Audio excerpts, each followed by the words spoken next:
Moving on with our ESG analytics, when you have collected our data and now we have what we call raw data, as an ESG or sustainability professional, you must then be able to start doing your analysis so that you'll be able to see whether you guys, these things which you are collected data is making sense to you.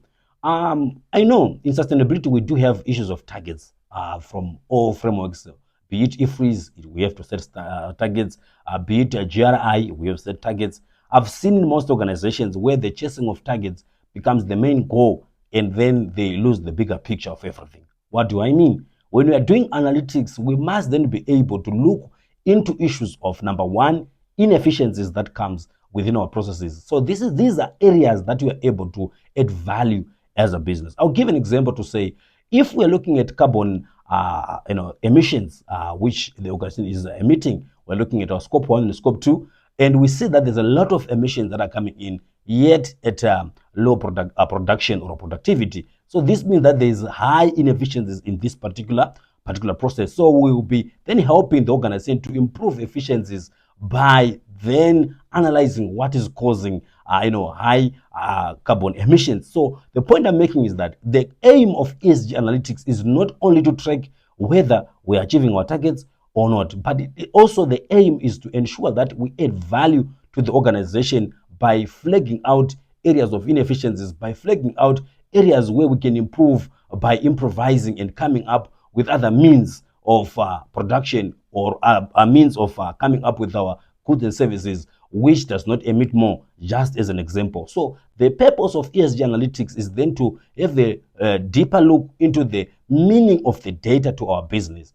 I must say that there are some of the key issues that requires a trend for you to be able to have meaningful conclusions. We cannot just record data in 1 year and then be able to start making some inferences and deductions of our data. In some cases, we might need to have data for 2-3 years for us to be able to have trends. I know in most countries like Zimbabwe, data from other colleagues in the same industry is very difficult to find, but benchmarking is one of the key issues that can also help in terms of our analytics. So in our case, we find ourselves now benchmarking our data with other sources which are outside our jurisdiction. So it is important that when we look at this data, we don't rush this process. We look into numbers, process them, we understand the meaning of these things, and then be able to recommend some key actions that will be able to give value to the organization. One of the key things that I also want to point out, which is very critical, is that we must remove the spirit of short-termism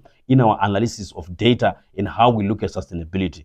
This thing causes us then to give pressure for us to be able to deliver and to be able to have quick turnaround strategies on this sustainability. I want to implore business leaders to say sustainability is a long term, and most of the interventions they will pay later, and then it requires a lot of patience as we gather data, because for us then to make recommendations with precision, for us to be able to make recommendations with accuracy, we must then be able to have data that is backing our decisions. So analytics help us then to point out these areas and then be able to make decisions, what you call interventions, which then help us to achieve our targets. What we need is not only to achieve targets to please outsiders. What we need is to be able to have systems that work for us, systems that benefit us, and systems that promote our own business.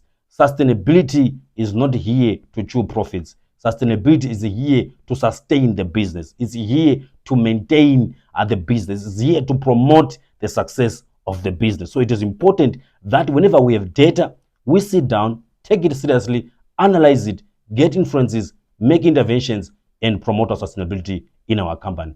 Thank you. Have a good weekend.